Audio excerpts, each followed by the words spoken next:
Good morning. Good morning.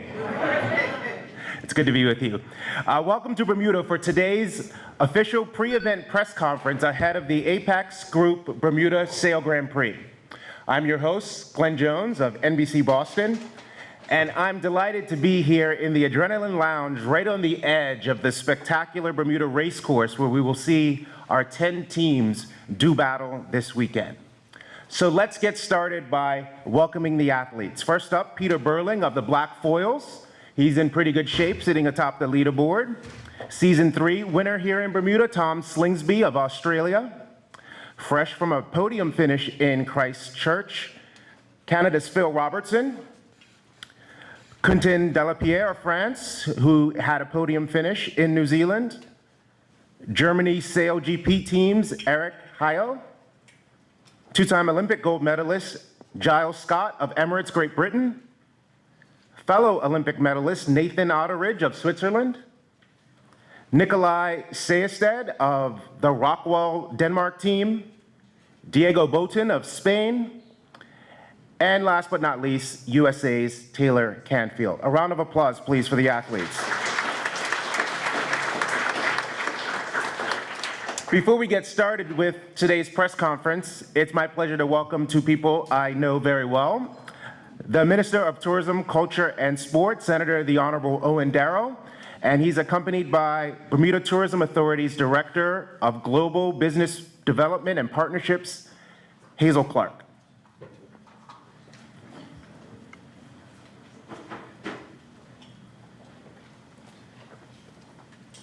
Good morning, everyone, and thank you, Mr. Jones. I'm delighted to be here with you today at SailGP. SailGP truly embodies the essence of connectivity. It takes Bermuda to the world and brings the world to Bermuda. Through extensive television and social media coverage, the stunning beauty of our island is broadcast to millions across 212 territories. This exposure not only showcases Bermuda's breathtaking landscapes, but also acts as a compelling invitation for visitors to discover the wonders of our shores. Moreover, SailGP serves as a platform to showcase Bermuda's rich hospitality and a vibrant culture. Whether it's the German team enjoying a meal on Front Street last night, or the Australian team playing golf at Port Royal Golf Course. A course that I played many years ago with Tom while he was here for the America's Cup.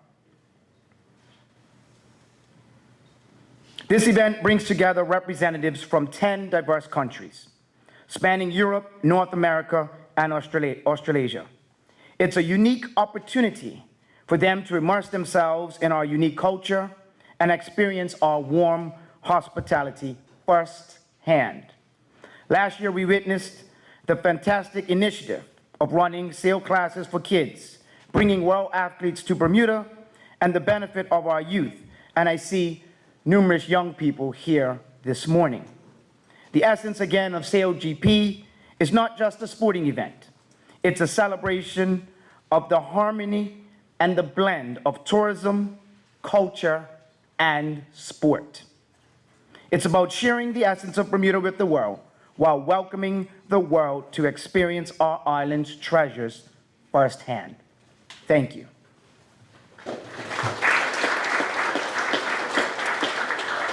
And very quickly, on behalf of the Bermuda Tourism Authority, I just want to express how proud we are to host another global sports event in Bermuda. We've had a very busy week, and we thank all of our volunteers, our community. We're so proud to have these world-class athletes here, and the community impact cannot be denied, as the minister just expressed. So thank you, thank you, thank you. We're proud, again, to be leading sports tourism in Bermuda, such a small destination that's able to do great things, thanks to this amazing community.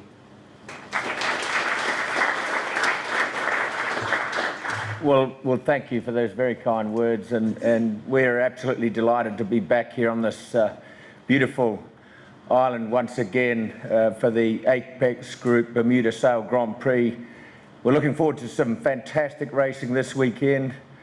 And I must say, from our perspective, the league's been going from strength to strength, and we're really looking forward to bringing the event even closer to the fans this weekend, where we stage the main event stadium on Morgan's Point. And I think that's going to be a completely different experience for those that have seen some of our previous events here in Bermuda. Of course, all of this wouldn't be possible without the fantastic support from the Bermuda Tourism Authority and the government, and of course the Apex Group. And I want to take this moment to thank you for supporting us here and allowing us to put on this amazing event. So this weekend we've got a great forecast ahead of us, some really exciting racing to look forward to tomorrow and Sunday. So I wish all the competitors all the best and expect some great racing. Thank you.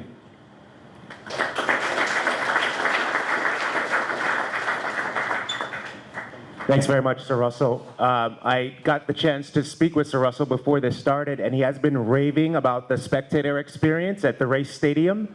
So if you've experienced racing in Bermuda before, in Dockyard, that was fantastic. He says this is a level above that, so really consider coming out to the race stadium this weekend.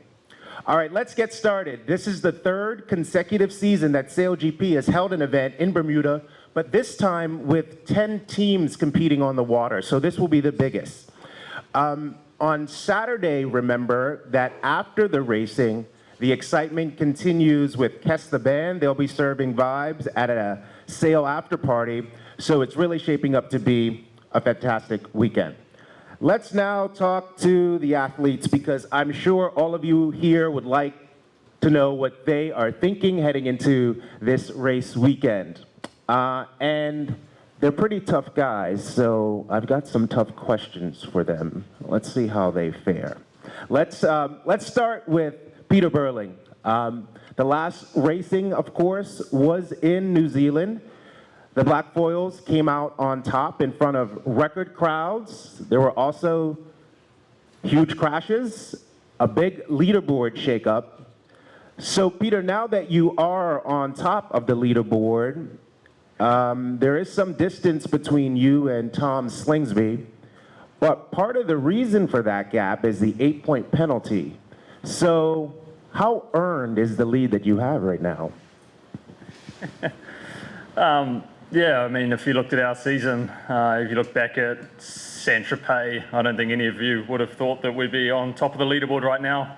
It's definitely been a very dynamic season for us, with obviously that massive wing failure in Saint-Tropez pushing us from, having a good shot at winning that event down to 8th, then obviously missing the event after.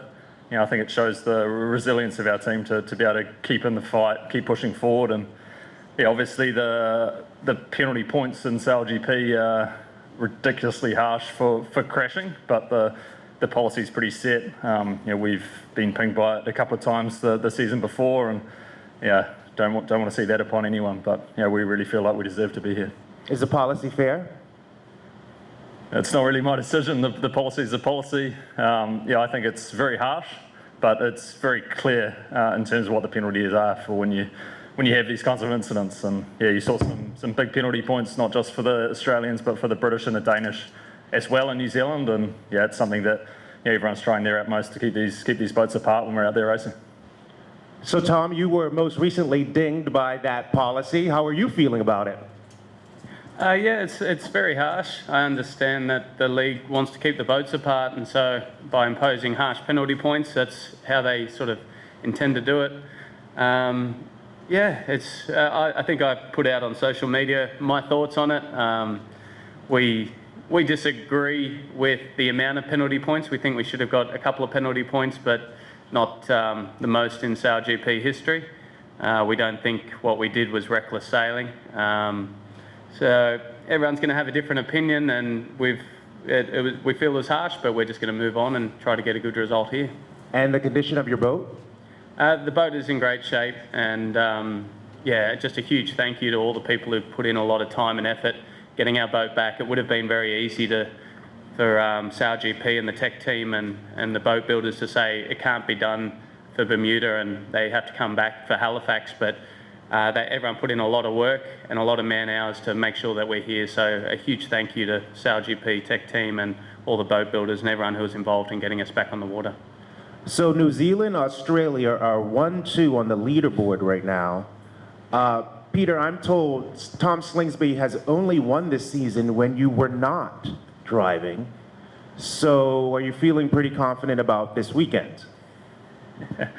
Yeah, I think it's been no secret that we love the rivalry with the Australians, but there's quite a lot of other incredible teams here as well, and everyone really seems to be stepping up their game. The level of the racing in Christchurch was super tight. You had to get a super low score on the board to actually get through to the final. So we're under no illusions. We've got to put together a good weekend again here to make that final, and that's the goal. You've got to get into the final to have a shot at winning the event.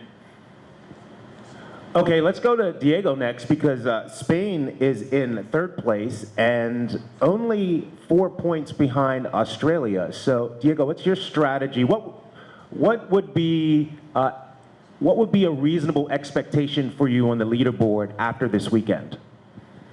I think we just need to keep doing what we've been doing until now. Try to grow as fast as we can, and yeah, obviously keep those penalty points away and be consistent. Focus on the process, and this is what got us to the position we are now. And I believe that if we can keep doing that, we will be able to keep growing. And yeah, we will see how it ends up. All right, we talked a bit about the crash in New Zealand. It did get a lot of attention. Let's ask Phil Robertson of Canada. You had a good look at what was happening on the water. What did you see, and do you think it was possible for Tom to avoid hitting that mark? Yeah, it's interesting. It's definitely getting close to the racing, and everyone's pushing pretty hard. And I think there's, for sure, you look back at it, and I'm sure he's looked back at it and seen ways to get out of it and ways to avoid the situation. But look, we're pushing these boats hard, and I don't think it's going to be the last time someone's going to crash. All right, let's talk then about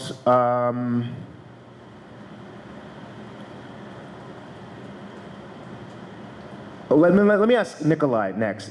Forgive me. You were docked 8 event points and 4 season points for the major damage to your F50. Some have said it was a reckless start.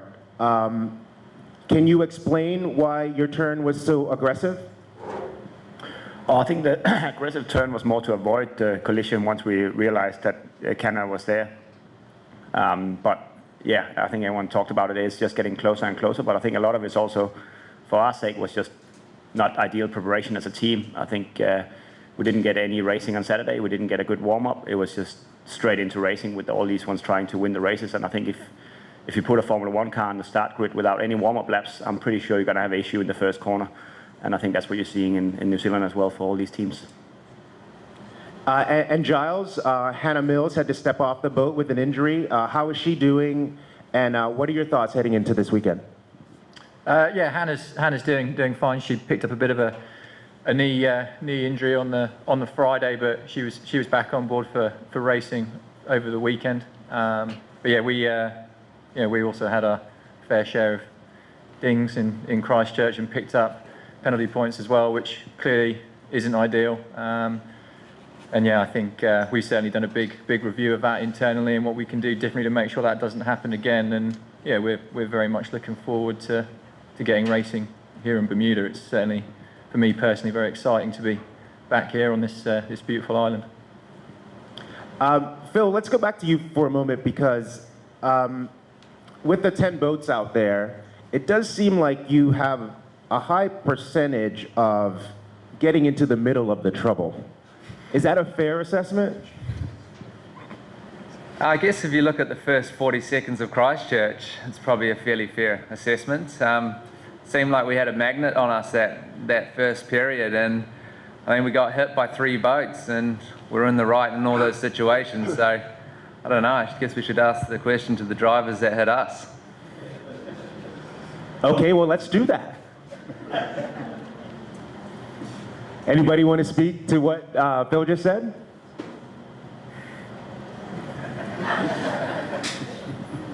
Phil, who almost hit you? No, we got hit by 3 boats. Okay. Which 3? Go and watch the footage. All right, fine. Okay. So all of the point deductions in New Zealand obviously had a huge impact on the leaderboard, and ultimately everybody wants to be in position for San Francisco at the end of the season to compete for that $2 million grand prize in the championship race. So, Quentin, based on where France is, are your sights set on being in that championship race at the end of the season? Yeah, it's a good comeback, I would say. We were kind of nowhere 6 months before, and yeah, super happy where we are now. I think the dynamic of the team is going well. Christchurch was an unbelievable Grand Prix for us. The final against Canada and New Zealand was really tight, and as you saw in the first leeward gate, we were like in 30 meters. So yeah, just focusing on getting this final. But I think Pete Burling just took this right spot on the start, and it was in front. And after that, just controlling the final. So yeah, I mean, New Zealand is in good shape. All these teams try to beat them now, and we'll see here in Bermuda. What has changed over the course of that time where you did improve so greatly over the last few months? Stopping big mistakes, or stupid mistakes, I would say. It's all about that. Those guys are the very best, and if you do a pinch-off mistake, you just pay it directly. At the beginning of the season, I was not really at the level I wish, and now with the team, I think we are quite consistent, really tight from the final, and in Christchurch we just passed the cut. It was a good feeling on board, and I'm pretty sure that it will be going pretty well for the rest of the season. Okay, Nikolai, you haven't won an event yet, but you're right in the thick of it here. What are your thoughts heading into this weekend? Do you feel like you have a shot to be on the podium? Yeah, I think we proved many times this season that we can be on the podium. We obviously haven't put the final together and get that win. But you know, I think this weekend we're just going to go back to our normal sort of style of racing, a little bit less aggressive, just a bit more consistent and staying out of trouble. Christchurch was our first crash in our history in SailGP, so it's not normally something we do, but we just got to get back to, I think, just keep our head down and sail the boat simple and fast, and then I think we have a good chance of being on the podium. Taylor, the Americans have changed coaches ahead of this event. Can you walk us through that decision? Yeah, we've actually made a few changes with our team moving into this event, and yeah, we're excited. It's all great progress, and you know, we still have a pretty uphill battle to match the days that a lot of the teams have in these boats. You know, having some of the guys with Cup experience here in Bermuda many years ago. So great new coach Evan Harris, and we also have another change into our flight control role, Mac Agnese. So yeah, you know, we're finding our stride, and with the lack of practice days this season, it's been tough. But you know, every minute we have on the water has been great, and you know, yesterday out on the Great Sound was incredible, and yeah, it feels like Evan has stepped into this really difficult role and is taking it with stride. What was not working? Nothing wasn't working. We, you know, we're actually making great progress throughout the whole season, and you know, to get on the podium in our second event as a team was great, and to be, you know, finishing in the top 3 in a bunch of races is, you know, for our 4 days foiling as a team together so far is pretty good, I think. So, but yeah, you know, it's just about, you know, looking for that consistency, and you know, we were struck by some of the U.S. Olympic trials going on, so we were having a lot of changes in personnel and changes on board, and you know, now I think we're finally settling into this, you know, more permanent crew, and I only expect that from here. Okay, thank you. Eric, we've heard Taylor and Quentin talk a little bit about making some changes, finding some progress. Explain that part of the journey for your team. Yeah, I mean, we have many tasks to work on right now, and we were lucky last event that so many teams were crashing, that we were a little further up on the leaderboard, but we were still very bad at starts, and we worked quite hard to develop this for this event, and yeah, I think the amount of days you have on the water is the biggest challenge for most of the new teams, so we just use every minute we can. Nathan, of course, you have tremendous experience in these waters. How are you feeling going into this weekend, especially because there's so many points you need to make up with only a few more race weekends in the season?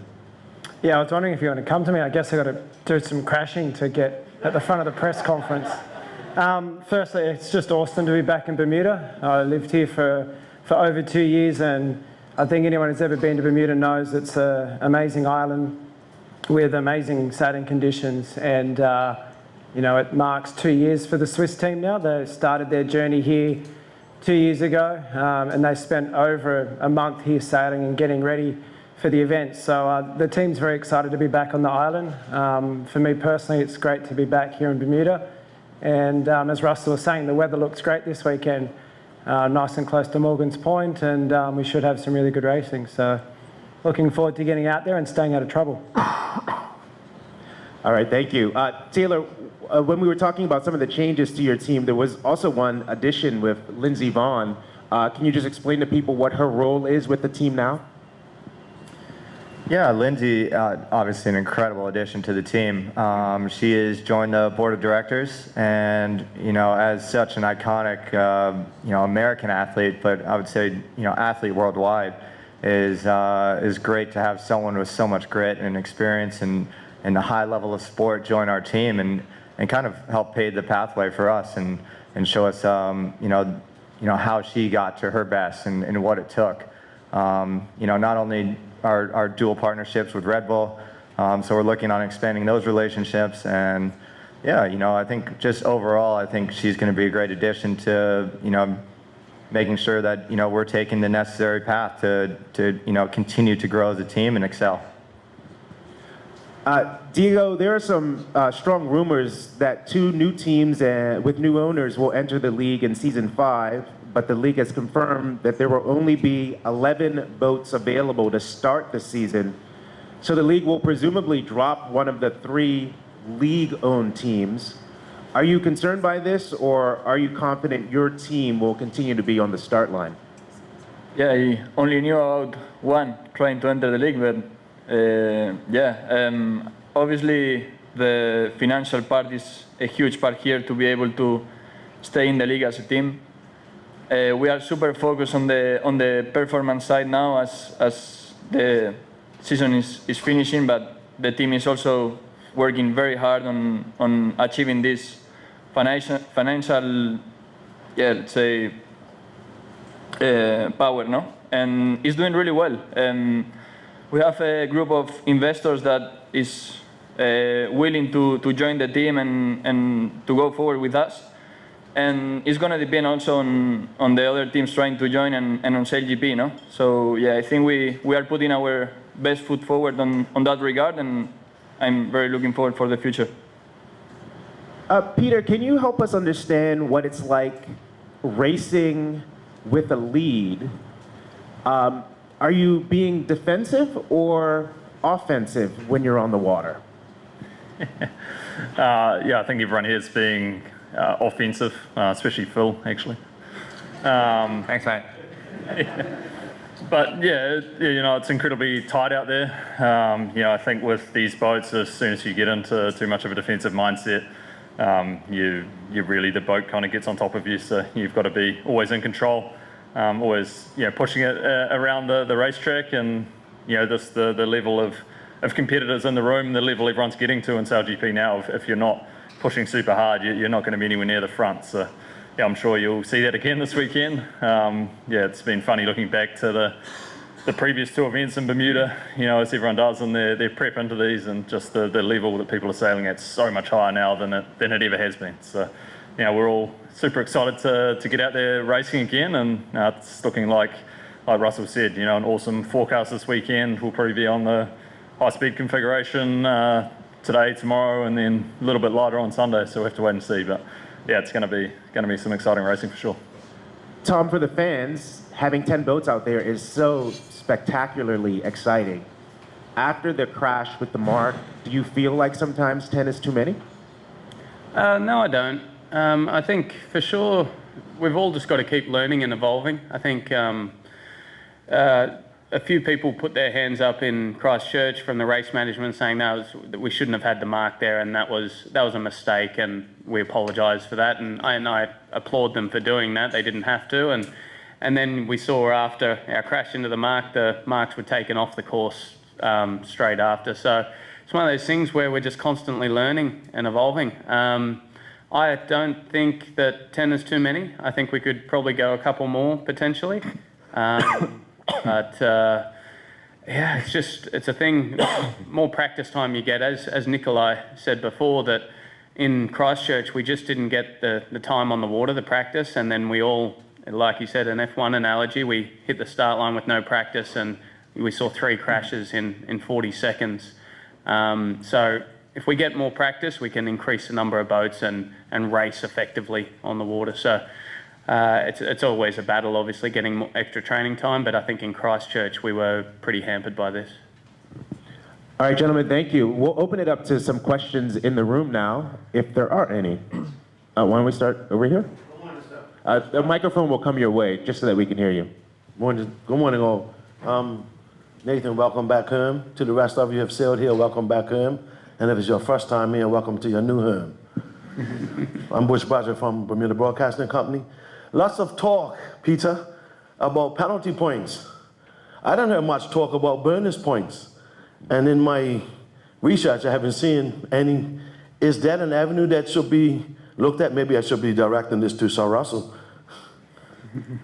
Yeah, it probably is more Russell's question than mine, but yeah, well, I think our format's pretty cutthroat anyway, where you essentially race your first 5 races and then you have a shootout for the top 3 to win the championship. So the event. So you get a lot of opportunity to swing your points massively on a weekend. Yeah, the racing's getting so tight now, and the points are getting so tight that if you make one mistake, kind of like Quintan said, you really feel that at the end of the weekend. So you've got to be right on the top of your game and performing the whole way through. But yeah, it could be an exciting avenue to explore in the future if there's a way of getting some bonus points in there.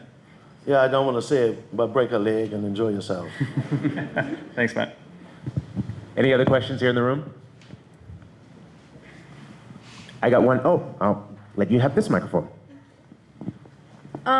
Taylor, what advice would you give to a young sailor that wants to participate in SailGP F50 racing when they're older, preferably skippering? Oh, I think she's coming for my job. I'm getting a little older. Yeah, you know, I think the one piece of advice is, you know, it's not all about, you know, going and sailing these high-speed boats all the time. You know, I do a lot of like slower boat sailing, and you know, I've been here to the IOD Gold Cup many times, or the Bermuda Gold Cup many times, and I try to say to sail as many different boats with as many different people as possible, and just try to expand your learning in the sport as much as you can. You know, the more boats you sail, the just more comfortable you're going to be in every situation on the water. So, yeah, get out there, don't turn down an opportunity. Thank you for the question. Any others? We'll bring a microphone to you guys.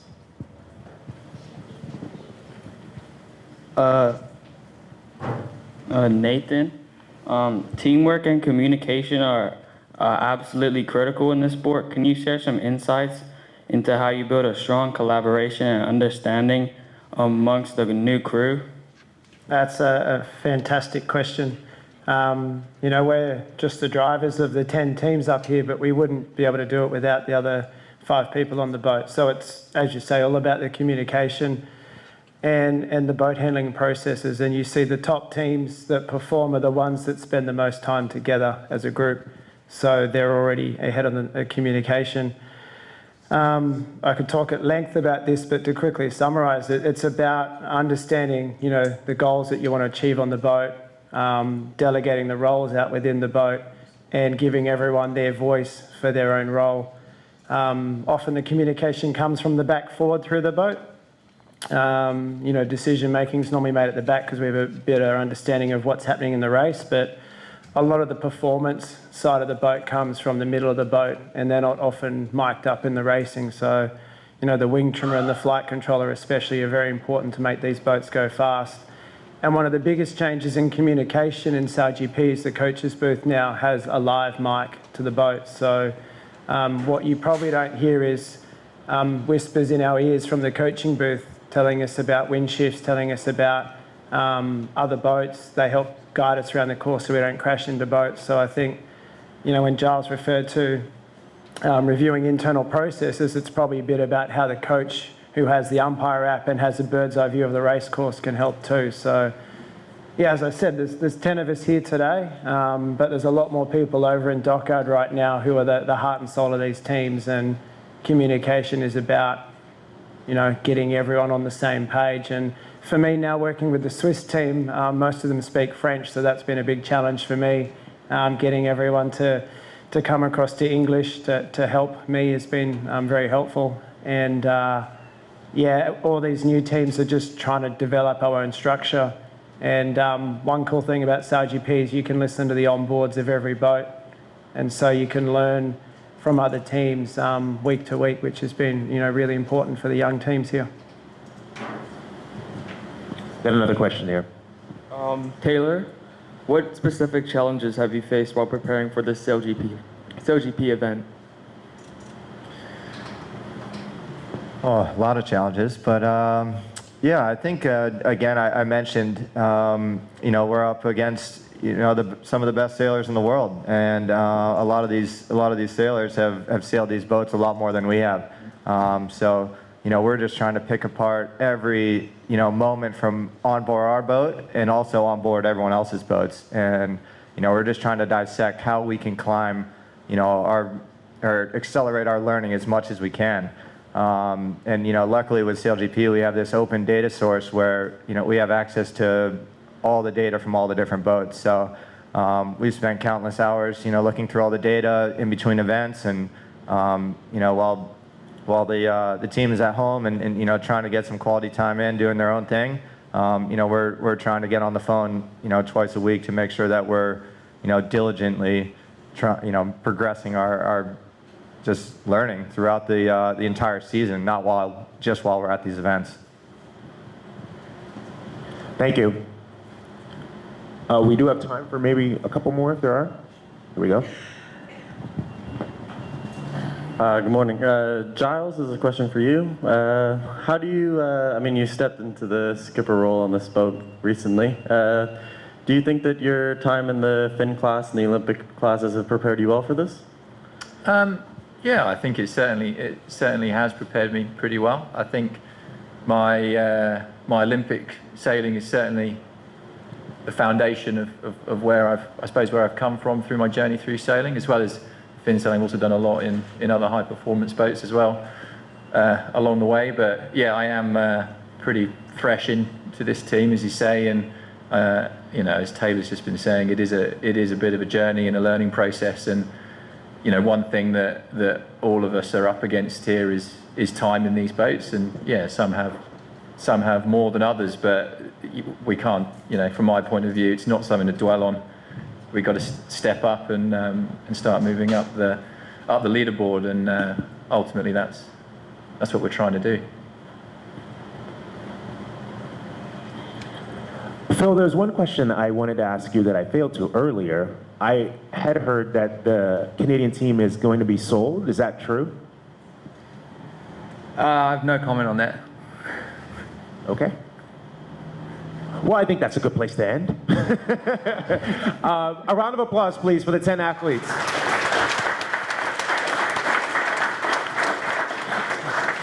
And thanks to everyone in the room for joining us for the opening press conference. We'll ask the athletes to stick around, as well as the minister and Hazel Clark, for photos. Oh, yeah.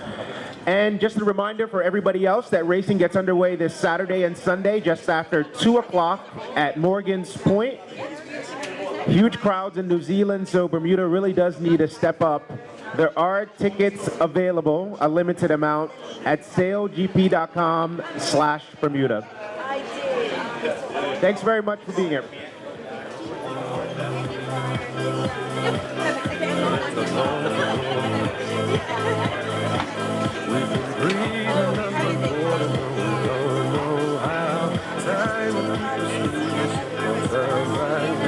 There's a